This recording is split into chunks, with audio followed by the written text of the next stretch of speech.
gathered together once again for What's it good for? Oh, that's all right. Get closer, man. There you go. Anyway, this is an important one. I can't believe we hadn't covered this before. We've always had these around. This is kind of like a given. And we're not going to get to a segment here where we're going to all say, well, what's it good for? Because this is really a no-brainer. Especially we're doing a lot of the SM8s, a lot of DMX. DMX lighting. Maximum amount of fixtures on a DMX chain recommended is, do you remember? 700.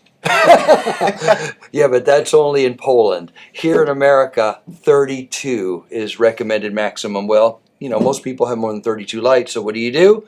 You solder up a XLR-Y cable, right, Matt? Yeah. 1 to 3. Yeah. 2 to 1. He's in a mood. No, you have to do isolation, an isolating splitter. This is an opto splitter. So this is the 8, and this is the 4 that we sell. What's the difference? One has 8, one has 4. Glad you asked. Yeah, thanks for asking. All right, why That's not the only difference. Why is this important? DMXs can be very weird, as we find out. Bad light, DMX can actually go backwards and mess up everything in front of that chain, everything behind it. So you're doing a large installation or even a large production. When you take your one DMX in and then you split it, one line is completely isolated from the other. So if something happens here, you have not lost your entire lighting system. Another application, we just talked about this yesterday.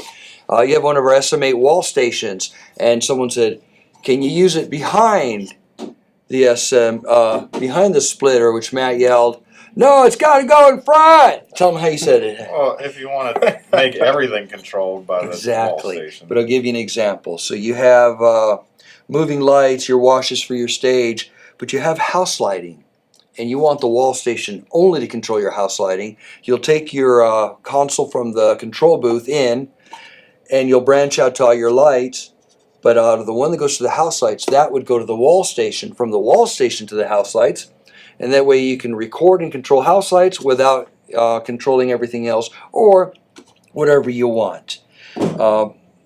I love using these. I hate when we're having a daisy chain, you know, all 32 lights. Sometimes, I'll be honest, we've done more than 32 because we haven't had one of these, and it works. I've seen DMX do crazy things where one of the leads is broken on a jack and it still works. We've put a moving light into the chain, all of a sudden nothing works. We had no idea why. We had to go cable by cable, light by light, finally discovered we had one bad cable, yet why was it working? And then when we put in one more light, nothing worked. Anyway. You're missing some of the features here. 8 channel, 3-pin only, 4 channel, 3-pin, and 5-pin. Check this out. Check this out. Going off script. Built-in Terminator. I think you could have probably seen it from over here. But thank you for that special Got effect. new cameras that zoom. Yeah. Anyway, that is actually a really nice feature. Thanks for pointing that out. So if you have a mixture of 5-pin and 3-pin and you don't want to be soldering or using converter cables, you can go in either 5-pin or 3-pin into the unit and then have your choice. Now, it does not give you 8, even though it has 8 jacks. 2 jacks per channel. You pick one or the other. So what's the difference between 3 and 5-pin? 2.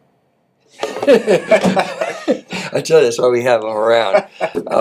Pins 4 and 5 have never been allocated for anything. If you're a member of USITT, which is a lighting governing group, you are kind of obligated to use 5-pin with all your lights and all your devices. But if you're not a member, like American DJ, Chevet, a lot of other companies, they said, why are we wasting money on 5-pins if you're not doing anything to pins 4 and 5 when a 3-pin XLR is a fifth the price? Literally a fifth the price. So that's why we have pins 3 and 5 within DMX, not to be confused. How you solder it, if you open it up, pin 1 is shield, shield to shield. Pin 2 is negative DMX, whatever color you put on pin 2, put on pin 2 of the 5-pin. Pin 3 is plus DMX to pin 3. You could put 4 and 5, but obviously there's nothing going on the 3-pin, so you're done. You don't need it. Anyway. I think you lost everybody there. I lost everybody. Yeah, you shouldn't have done the technical tutorial on this one. Well, hopefully you learned something. These are affordable. You want one of these in your chain. You can use multiple ones down the line if you need to branch off again. Remember, you cannot wire DMX with a cable. You need to use an isolation transformer like this, a splitter. So makes installations a lot easier because you're not going all the way all over the place to daisy chain. Put this in the ceiling and then take all your feeds from it. Anyway, I think we're out. Thanks for watching. Thanks.